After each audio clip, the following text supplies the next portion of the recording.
Do you find yourself getting into a push and pull struggle situation with your child when it's time to do homework? Is it hard for them to sit down and focus on the task at hand? If so, some of these tips might be helpful to you. Hi everybody, welcome back to Project Happy Home. For those of you who are new here, I'm Tanya, a doctor, lawyer turned homeschool mom of 3 kids ages 11, 8, and 6. In today's video, I'm collaborating with my friend Danielle over at TakeCareMama, and we are going to share some of our tips and tricks for helping your child focus during their homework time, during their homeschool time, especially during this time of pandemic. So many families are experiencing difficulty with online learning. Getting your child to sort of focus and hone in at what they're supposed to be doing, when they're supposed to be doing it, specifically when it's not very interesting to them. All of us moms and dads of children with ADHD know that this can be a struggle. I have learned a lot from my son in terms of what works for him, what kinds of things can help him regain his focus when he loses it. As we all know, with ADHD in particular, it's not so much a deficit of attention as it is a disorder of attention or difference of attention. So they can hyper focus when they are interested in what they're doing. For example, building a new Lego castle or building anything really, or doing something creative that they've come up with on their own, a video game, a computer game, programming. When they are engaged in the task at hand, painting a picture, whatever it may be, they are hyper focused, and that's actually a superpower of theirs. They can really hone in on what is interesting them at the moment. And there are 2 ways of going about this, right? One way is to increase their interest in the activity at hand. That's awesome when you can do it. If you can make math more fun somehow, do that, like bring in manipulatives, bring in the things that make it more interesting. For example, my son had to write an essay recently, and instead of doing the actual assignment, which was to write an essay on a sporting event, he's not really into sports, I let him write an essay on the development of a video game. So he wrote about the Legend of Zelda series, and he just wrote and wrote and wrote and wrote, and he did a great research paper. It was 4 pages long. He happily did a rough draft, a second draft, a final draft. And the enthusiasm level for him was so much higher because it was a topic he was interested in. So he still got to experience what it was like to research. He still got the meat of that assignment out, but he got to do it in a way that engaged his hyper-focused superpower. So when you can make something more interesting, definitely do that. However, I want more of this video to be practical tips on what you can do when things aren't that interesting. Because honestly, when you're learning your multiplication tables or you are having to do something that you don't want to do right then, like sentence diagramming or a grammar exercise or reading a book that you're not particularly engaged in, those things, it's hard to finagle a way to change it up in a way that makes it more interesting. And my tips for you are just a scatter shot of different things that we have found work in our house. For one thing, and perhaps like a fundamental thing, is a planner, like a little student planner. I just made this for my eldest. It's called the Eldest Quest, because he likes quests and video games and things like that. I put a little picture of him in there, the class title and everything. I listed out his little strengths, his weaknesses. I made it funny so that he liked it. The way you would when you choose a character in a game.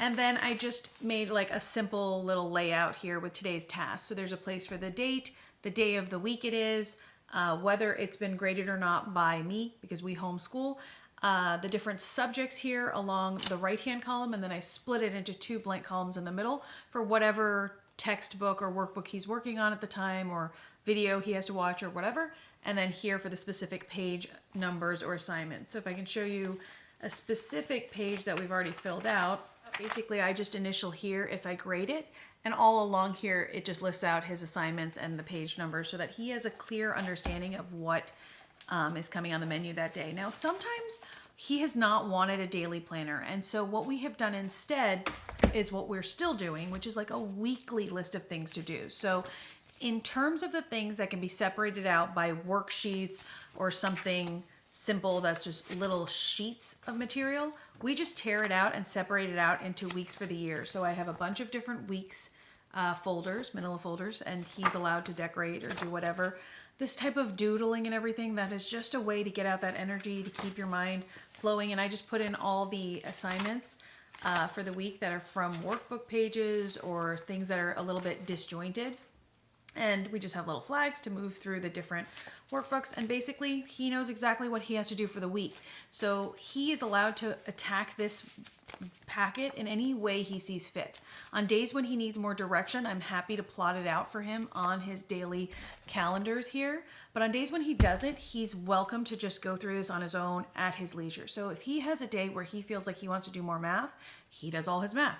And the next day he attacks his grammar. So giving them that option, that little bit of power to control their own life, their own focus is really empowering, I find. And not always saying this is the next thing we're going to do and this is the next thing we're going to do. The next 15 minutes of your life is going to be defined by my wishes. So this gives him an idea of, okay, this is how much work you're going to have for the week. He can feel the weight of this folder. He can count how many pages there are, and he can sort of determine for himself how to attack his workload.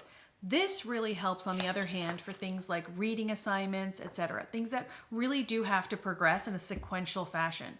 And if he goes ahead, I basically just tell him, mark it down for the next day and I'll sign off on it so that you know where you are in your week goals. So these two are fundamental pieces of how we get through our workload and stay on task for the year. Another thing that I find really helpful to keep students on task on a daily basis are punch cards. Now these I just got from Amazon, but you can print them out yourself or just draw them on an index card or something. And you just need a little hole punch. And basically, I like it because one, it gives you something fun to do when you finish an assignment, like hole punching something is fun at any age. And then you also just get to design your course of adventure. So what I say is you just need 10 punches to get out for the day. A punch is earned by a unit of work. So if you do one sheet of grammar, that's a punch. If you do a few reading chapters, that's probably a few punches. And so you get your punches, you get through your day, and you know you've done your work. We don't break for lunch until everybody has 5 punches, just to keep everybody on target. And it just keeps the day moving. If I see that people are struggling, I can change up what I think might earn a punch. For example, piano practice or something typically doesn't. But if we're having a tough day, if I feel like the energy level just isn't there, that's a good opportunity for me to assess that and say, okay, you can get your final punch by doing this. And they can measure exactly what their progress is, but they can also decide how to progress. So I really like that, because do we really care whether our children do math every single day or whether they do it and progress on a weekly basis? I have no issues with my child doing all their math on Monday and all their English on Tuesday.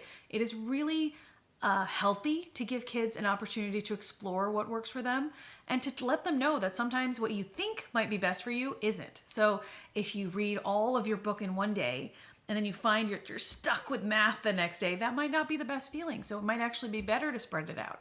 But let them have that agency so that they can figure that out for themselves if you have the opportunity. So where you can give them that choice, give them that choice. Let them take ownership of their own education. Another thing that really helps keep people on task during work assignments, chores, etc., is a timer. These are my favorite timers. They are time timers.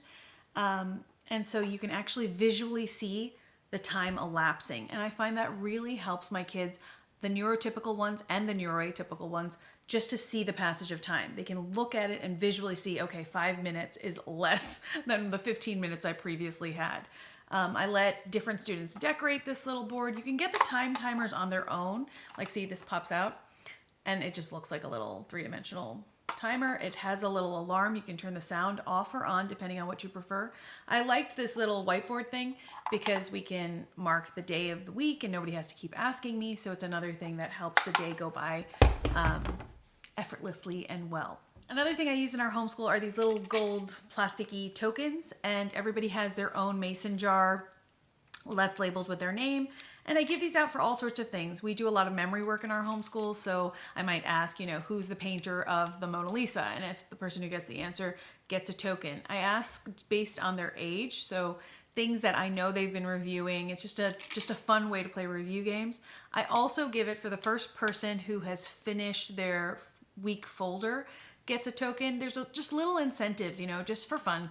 And they get to redeem those tokens for cash, and that goes into their bank accounts. We write down their bank accounts so that I don't have to have all this shifting money around. Other things that help move the day along and keep people on focus are fun little breaks. And those breaks are intellectual breaks, like looking at a painting or watching a fun video or watching an Instagram reel that's hilarious. or also doing little question books or joke books like this. This one I just grabbed off the shelf. This is You Gotta Be Kidding, and it's like a would you rather book. So every page has like a would you rather question. So this one says, would you rather have super powerful eyes or super powerful ears? And then it gives you a little fact about like owls here and their ears. I find that letting us laugh together, letting us run around together, actually move our bodies, like move our minds, that all helps. And all of that falls within the category of brain breaks. So I have a little set of brain breaks here, and this was from a book called Brain Breaks, I think. And so she has these little cards in there, and you can just pull out a card, and they have different things on them, like rock, paper, scissors, balance on one foot, balloon volleyball. I really advise everyone has balloons on hand at all times. Balloons are one of those things that you can do so many fun things with, and they're just fun. So inchworm across the room, and sometimes, you just need a brain break. You just need to pull something out of your little canister and do something. Another really good brain break book that I found is this one by Neurologic. This is 101 brain breaks and brain-based educational activities. I really like this book. Now, it seems like a little thin pamphlet book, but it is chock full of ideas. So if you can see here, just on these 2 pages, it has this very in-depth description of 6 different activities here that are just quick activities that you can play, like stretching, and then that whole idea of connecting your body and your mind and getting yourself back into a place of calm and focus is really important. There's humming, bubble blowing, origami. My son loves origami. Learning a new origami thing together, that gives them that investment, that idea that you are in it with them, that you are on their team. This isn't like you're doing something and they're just an irritation for you, that they're not getting their work done.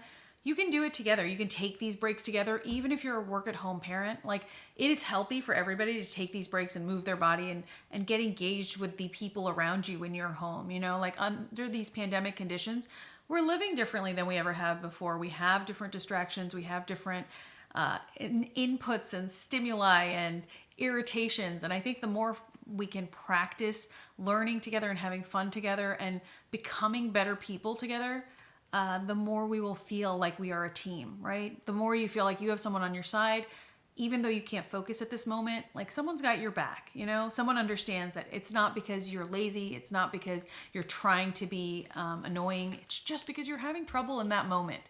When our kids are irritating us the most, it helps me so much to think, this kid is not a problem. This kid is having a problem right now. They're having a problem. Like, get in there and like figure it out with them. It's okay. Like, it will go forward. Even if you don't do any work that day, it'll be okay the next day. They're not like trying to get you off the moon. It's not an emergency. Like, it's going to be fine. So just sort of work with it one step at a time. They have a lot of great little games in here, like ABCs, 1, 2, 3s. When they say 1, draw an A. When you say 2, draw a B. This kind of thinking, like to make your mind a little bit more interested in what's going on. Twisted hands, hand motion chains.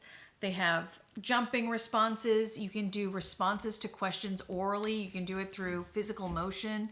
You can jump on a trampoline. You can get those little plastic rock things or across your room, or even just like couch cushions that you don't care about, and do, like lava games where every time you get a right answer, you get to jump. Getting that body motion in has really helped us. We also use programs like Go Noodle and Cosmic Kids Yoga, just to fit in a little bit of movement throughout the day. I also wanted to show you 2 resources that I received from Locky Kids. Now, this is a Fidget marble maze, and I love it. It's like made out of this very soft polyester. You can see the maze stitching on the back, and there is a marble in here. See, it's in the corner here, and you just push it through the maze, and it just gives them something to do with their hands. So if they're listening to you read or watching a show or whatever, it gives you that motor skill practice, and it gives you something to fidget with that is nice and soft. I like that this is super age variable, so you could use this with a little kid or a bigger kid. Finger knitting is another good activity. The other thing that Locky Kids sent me to review is this little chair band. Now, this is exactly the size of it. I have this one in here because only my son uses this one. The girls' chairs are a little bit too high for it.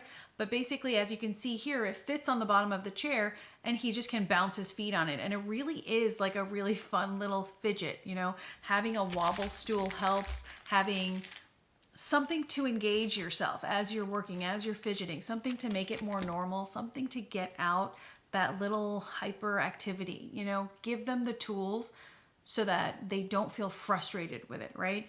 Give them tools to play with, to manipulate. Even the little things like having this punch card, having the maze, having something to do to transfer that energy is so important to keep you moving throughout the day. Another thing that I've liked is these little squishy stress balls and stuff like that. You can get them at the Dollar Tree. You can get them wherever. These I think I bought in bulk from Amazon at one point. If I remember, I'll link it down in the description box down below. But they're just all different fruits and they make a little squishy sound, if you can hear, which everybody seems to like. And they also come in different fruits. So, when one wears out or something, they get like a banana next, and it's very exciting for them. So I think I have covered most everything. There's one other timer I wanted to show you. This is also a time tracker timer, and this one is visual in the sense that it lights up different colors. So it'll light up like red when your time's done, and it'll light up yellow when you have like 5 minutes left. And based on the 2 bands, you can like set that up. So whatever trackers work for you, those are very helpful. At this point in the video, my audio seems to have gone out, but I just wanted to remind you guys to watch Danielle's video. I will link the information for her channel in the description box down below. She has a son who does attend school who's a little younger than mine, who has ADHD. She also has an infant daughter in the house, so I'm sure she'll have great tips on how to encourage focus and how to just get through like the required amount of schoolwork in a day. As always, you guys, thank you so much for spending some time with me. I really do appreciate it, and I wish you the very best day.